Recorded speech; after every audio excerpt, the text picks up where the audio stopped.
அனைவருக்கும் தெய்வீக வணக்கம். நான் உங்கள் Karthik. Welcome to Divine Root YouTube channel. இன்னைக்கு நம்ம பார்க்க போறது இன்றைய தினம் செவ்வாய்க்கிழமையில் வரும் மங்கள பிரதோஷம். கைப்பிடி அளவு துவரம் பருப்பு போதும், ₹1 கூட கடன் இருக்காது, கட்டுக்கட்டாக பணம் சேரும் மற்றும் சொந்த வீடு உறுதி. இந்த 3 விஷயங்களையும் சேர்த்து வழங்கக்கூடிய மிக மிக எளிமையான ஒரு தாந்திரிக முறையைத்தான் பார்க்க போறோம். இதுல எந்த ஒரு மந்திரங்களோ பூஜைகளோ கிடையாதுங்க. ரொம்பவுமே சிம்பிளான ஒரு மெத்தட். நம்ம யூடியூப் சேனல்ல ஒவ்வொரு மாதமும் வரக்கூடிய வளர்ப்பிறை மற்றும் தேய்பிறை பிரதோஷத்தை முன்னிட்டு அன்றைய தினம் சிவபெருமானை நினைத்து நாம் செய்ய வேண்டிய மந்திர ஜபங்கள், நாம ஜபங்கள், ரகசிய வழிபாட்டு முறைகள் மற்றும் தாந்திரிக முறைகள்னு பல பதிவுகளை பார்த்துக்கிட்டு இருக்கோம். அந்த வரிசையில இப்ப நம்ம பார்க்க போறது மிக மிக எளிமையான ஒரு தாந்திரிக முறை. யாருமே இதை நீங்க தவற விடாதீங்க. இன்றைய தினம் எந்த நேரத்துல எப்படி இந்த தாந்திரிகத்தை செய்யணும்னு இந்த வீடியோல டீடைல்டா நம்ம தெரிஞ்சுக்கலாம். அதற்கு முன்னாடி நம்ம சேனலை இப்பதான் நீங்க ஃபர்ஸ்ட் டைம் பார்க்கறீங்கன்னா மறக்காம சப்ஸ்கிரைப் பண்ணிக்கோங்க. பக்கத்துல இருக்க பெல் ஐகானையும் பிரஸ் பண்ணிக்கோங்க. அப்பதான் நான் அப்லோட் பண்ற எல்லா பயனுள்ள தகவல்களும் உடனடியா உங்களுக்கு நோட்டிபிகேஷன்ல வரும். எந்த நாள் எந்த கிழமை பிரதோஷம் வந்தாலுமே பிரதோஷ காலம், அதாவது பிரதோஷ நேரம் அப்படின்றது பொதுவானது தாங்க. மாலை 4:30 மணி முதல் மாலை 6 மணி வரை இருக்கும் இந்த இடைப்பட்ட நேரம் தாங்க பிரதோஷ காலம். இன்றைய தினம் ஜனவரி 23, 2024 செவ்வாய்க்கிழமை பிரதோஷம். சோ இப்ப நம்ம பார்க்க போகும் இந்த தாந்திரிகத்தை எந்த நேரத்தில் செய்தால் உச்சகட்ட பலன்கள் கிடைக்கும்னு பார்த்தோம்னா பிரதோஷ காலம் தாங்க. அதாவது மாலை 4:30 மணி முதல் மாலை 6 மணி வரை இருக்கும் இந்த இடைப்பட்ட நேரம். தவிர்க்க முடியாத காரணத்தினால இந்த நேரத்தை பயன்படுத்திக்க முடியாதவங்க மாலை 4 மணி முதல் இரவு 10 மணி வரை இருக்கும் அந்த இடைப்பட்ட நேரத்துல எப்ப வேணாலும் நீங்க இந்த தாந்திரிகத்தை செய்யலாம். இந்த தாந்திரிகத்தை செய்வதற்கு நீங்க குளித்திருந்தால் மட்டும் போதும். தலைக்கு குளிக்கணும்ன்ற அவசியம் கூட கிடையாதுங்க. நார்மலா நீங்க குளிச்சிருந்தாலே போதும். அசைவம் நீங்க சாப்பிட்டிருந்தாலும் இந்த தாந்திரிகத்தை செய்யலாம். அதே போல பெண்கள் தீட்டு நேரமாக இருந்தாலும் இந்த மெத்தடை நீங்க ஃபாலோ பண்ணலாம். தவிர்க்கணும்ன்ற அவசியம் கிடையாதுங்க.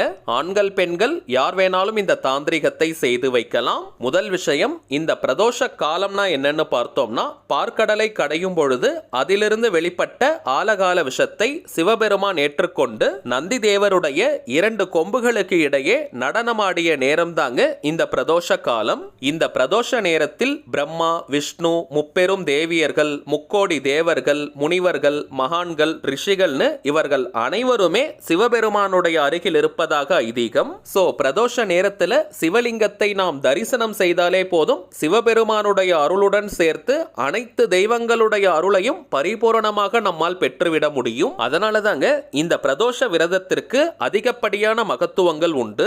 முறைப்படி விரதங்கள் இருக்க முடியலனா கூட பரவாயில்லைங்க. உங்க வீட்டு பக்கத்துல சிவன் கோவில் இருந்தாலே போதும், அல்லது ஏதாவது சிவன் கோவில்களுக்கு போகும் வாய்ப்பு உங்களுக்கு இருந்தாலும் அதை நீங்க பயன்படுத்திக்கோங்க. பிரதோஷ காலத்தில் சிவபெருமானை நாம் தரிசனம் செய்தாலே போதும், நம்முடைய பாவங்கள் அனைத்தும் விலகி மிகப்பெரிய புண்ணியத்தை அது சேர்க்கும். சிவன் கோவிலுக்கு போக முடியாத நிலையில இருக்கிறவங்க இந்த பிரதோஷ நேரத்தில் குறைந்தபட்சம் 5 நிமிடங்கள் சிவபெருமானை மனதார நாம் நினைத்தாலே போதும், அளப்பரிய பலன்களை நம்மால் பெற்றுவிட முடியும். அப்படிப்பட்ட அற்புதமான பிரதோஷ தினம் இன்று. இப்ப நம்ம பார்க்க போகும் இந்த தாந்திரிகத்தை செய்ய போறவங்களுக்கு 3 விதமான பலன்கள் கிடைக்கும். 1, கடன் தொல்லை முழுவதுமாக நீங்கும். 2வது, கட்டுக்கட்டாக பணம் சேரும். 3வது, சொந்தமாக வீடு வாங்குவது அல்லது கட்டுவதற்கான வாய்ப்புகள் அமையும். செவ்வாய்க்கிழமையினாலே நவகிரகத்தில் இருக்கக்கூடிய அங்காரகன், அதாவது செவ்வாய் பகவானுக்கு உரிய தினம். ஜோதிட ரீதியாக இந்த செவ்வாய் பகவானுடைய காரகத்துவம் என்னன்னு பார்த்தோம்னா, ருணகாரகன் மற்றும் பூமிகாரகன். ருணம்ன்ற வார்த்தைக்கு கடன்னு பொருள். நம்முடைய கடன்கள் அனைத்தும் முழுவதுமாக தீரணும், புதிய கடன்கள் ஏற்படாமல் இருக்கணும்னா அதற்கு நவகிரகத்தில் இருக்கக்கூடிய செவ்வாய் பகவானின் அருள் பரிபூரணமாக நமக்கு தேவை. அதே போல நிலம், பூமி தொடர்பான பிரச்சனைகள்ல இருக்கிறவங்க மற்றும் சொந்தமாக வீடு வாங்கணும், கட்டணும்னு நினைக்கிறவங்க, பூர்வீக சொத்துக்களில் பிரச்சனைகள் இருக்கிறவங்கன்னு நிலம் தொடர்பான பிரச்சனைகள் தீரணும்னா அதற்கு செவ்வாய் பகவானுடைய அருள் நமக்கு தேவை. செவ்வாய்க்கிழமை அன்று வரும் பிரதோஷம் அன்று சிவபெருமானை நினைத்து நாம் செய்யக்கூடிய மந்திர ஜபங்கள், நாம ஜபங்கள், ரகசிய வழிபாடுகள் மற்றும் தாந்திரிக முறைகள்னு எதுவாக இருந்தாலும் அதற்கு சிவபெருமானுடைய அருளுடன் அங்காரகன், அதாவது செவ்வாயினுடைய அருளும் நமக்கு பரிபூரணமாக கிடைக்கும். அதிலும் இன்றைய தாந்திரிகம் துவரம் பருப்பை பிரதானமாக வைத்து செய்யக்கூடியது. இந்த இந்த துவரம் பருப்பு செவ்வாய் பகவானுக்கு உரிய தானியம். இந்த தாந்திரிகத்திற்கு ஒரு கைப்பிடி அளவு துவரம் பருப்பு நமக்கு போதும். நிறைய தாந்திரிக குணங்கள் கொண்டது இந்த துவரம் பருப்பு. ஒரு புதிய வாடகை வீட்டிற்கு நம்ம பால் காய்ச்சுவதாக இருந்தாலும் சரி, இந்த துவரம் பருப்பையும் பிரதானமாக நம்ம வைத்து வழிபாடு செய்வோம். நம்ம சேனல்ல கூட துவரம் பருப்பை பயன்படுத்தி நிறைய தாந்திரிகங்களை பார்த்திருக்கோம். ஃப்ரெஷ்ஷா தான் நீங்க வாங்கணும்னு கிடையாதுங்க. ஆல்ரெடி நீங்க வீட்ல வச்சிருக்கக்கூடிய பருப்புல இருந்தே ஒரு கைப்பிடி அளவிற்கு நீங்க எடுத்துக்கோங்க. அடுத்ததாக ஒரு ஸ்பூன் அளவிற்கு கல்லுப்பை நீங்க எடுத்துக்கோங்க. இதுவும் வீட்ல இருந்தே நீங்க எடுத்துக்கலாம். புதியதாக தான் நீங்க வாங்கணும்னு கிடையாதுங்க. மகாலட்சுமி தாயார் நித்தியமாக வாசம் செய்யக்கூடிய பொருள். ஜலமாணிக்கம், பூமி கர்ப்பம், சமுத்திர ஸ்வர்ணம்னு இந்த கல்லுப்பிற்கு சாஸ்திரத்துல நிறைய பெயர்கள் உண்டு. கடைசியாக தேவைப்படுவது 2 விரலி மஞ்சள், கொம்பு மஞ்சள்னு கூட நம்ம சொல்லுவோம். தாந்திரிகத்திற்கு இந்த விரலி மஞ்சளை தாங்க நம்ம பயன்படுத்தணும். கிடைக்காத பட்சத்துல நீங்க கஸ்தூரி மஞ்சளையும் பயன்படுத்திக்கலாம். கஸ்தூரி மஞ்சளும் கிடைக்காதவங்க நீங்க குண்டு மஞ்சளையும் எடுத்துக்கலாம். 2 எண்ணிக்கையில நீங்க எடுத்துக்கிட்டாலே போதும். ஆல்ரெடி நீங்க வீட்ல வச்சிருந்தீங்கன்னா அதையே கூட நீங்க பயன்படுத்திக்கலாம். புதியதாக தான் வாங்கணும்னு கிடையாதுங்க. இப்ப இந்த 3 பொருட்களையும், ஒரு கைப்பிடி அளவு துவரம் பருப்பு, 1 ஸ்பூன் அளவிற்கு கல்லுப்பு மற்றும் 2 மஞ்சள், இந்த 3 பொருட்களையும் ஒரு சிவப்பு நிற துணியில மூட்டை போல நம்ம கட்டணும். நல்லா நோட் பண்ணிக்கோங்க.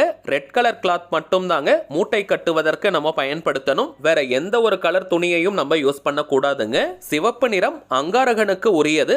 அதனால தாங்க ரெட் கலர் கிளாத்தை நம்ம யூஸ் பண்ணணும். இப்ப இந்த 3 பொருட்களையும் நீங்க ஒன்றாக சேர்த்து ஒரு மூட்டை போல கட்டி பணம் வைக்கக்கூடிய பீரோ, லாக்கர் அல்லது கல்லா பெட்டியில் போட்டு வைங்க. அல்லது இந்த தாந்திரிக மூட்டையை நீங்க பூஜை அறையில கூட வைக்கலாம். தனி பூஜை அறை இருக்கணும்ன்ற அவசியம் கிடையாதுங்க. வீட்ல நீங்க சுவாமி படங்களை எந்த இடத்துல வச்சிருப்பீங்களோ அந்த இடத்துல இந்த மூட்டையை நீங்க வச்சிருங்க. வெளியாட்கள் யாராவது அதை பார்த்தால் கூட தவறு கிடையாதுங்க.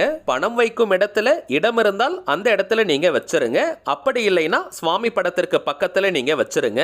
இந்த மூட்டையை நாம் வைக்கும் பொழுது ஆல்ரெடி நம்ம பார்த்த அந்த 3 விதமான கோரிக்கைகளும் நிறைவேறணும்னு சிவபெருமான் கிட்ட மனமுருகி நீங்க பிரார்த்தனையை செஞ்சுக்கோங்க.